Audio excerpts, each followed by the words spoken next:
This sleep story is called Christmas with Bruce the Bear. A bear family lived in a cozy wood cabin located in a dense spruce forest. Daddy Bear, Mommy Bear, and Bruce were very happy. The forest provided everything they needed. Daddy Bear built beautiful furniture out of wood in his workshop behind the house. He was very skilled. He most often built tables and chairs, but he could make anything that others in the forest needed.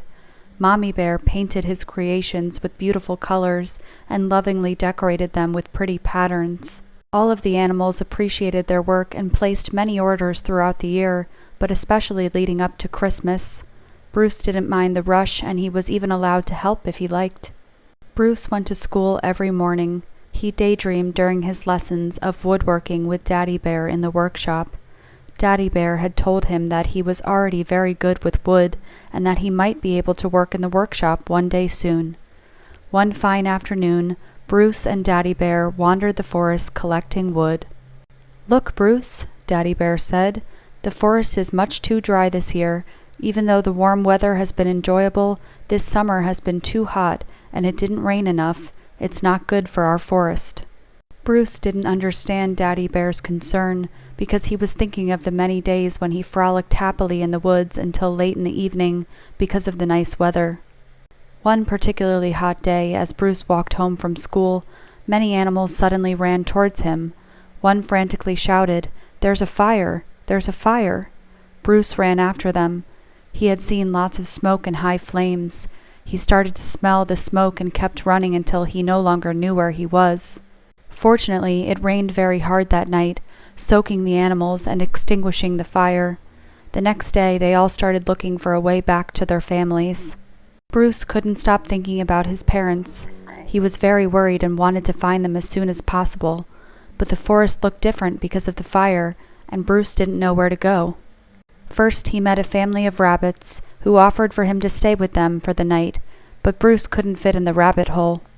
"Maybe I'll fit in the fox burrow," Bruce thought to himself as he joined a group of foxes, but he didn't fit in their house either. He tried the hedgehog family, the badgers, and even the wolves, but he didn't fit in anywhere. Many days passed and he kept looking for home and a place to stay. Soon, Bruce noticed that the last leaves were falling from the trees. He knew that winter was not far off. Only a few days later it got very cold, and Bruce desperately needed a place to sleep. Many animals had found their families again. Deep in his heart, he hoped that his parents were also looking for him, and that they had survived the forest fire. Bruce remembered Daddy Bear saying that no one should ever give up, and that there was always a solution. Just then, Bruce the Bear realized that he could use his woodworking skills to build a shelter for himself. He started collecting old sticks and branches from the forest. He took it upon himself to build his own winter quarters where, if need be, he could stay warm and safe for the season. The other animals who had also not found their homes helped Bruce. Christmas was coming, and they decided to all move into Bruce's cabin together and make it as cozy as possible. Bruce hoped his parents would be proud of him when they saw his house.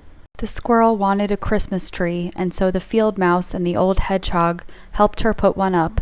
Bruce decorated it with a colorful string of lights and some stars made of straw. It was beautiful. All of the lost animals gathered around the little fir tree and sang Christmas carols together. Their concert could be heard throughout the forest, and many animals started coming to hear them sing. Some joined in and clapped along. Others brought delicious cookies and warm tea for everyone. Suddenly, Bruce recognized two familiar voices among all the singers in the forest. His mother and father had heard the concert and were singing along loudly. Bruce could see that they were proud of him. It was a very happy reunion, for they had found each other at last on Christmas.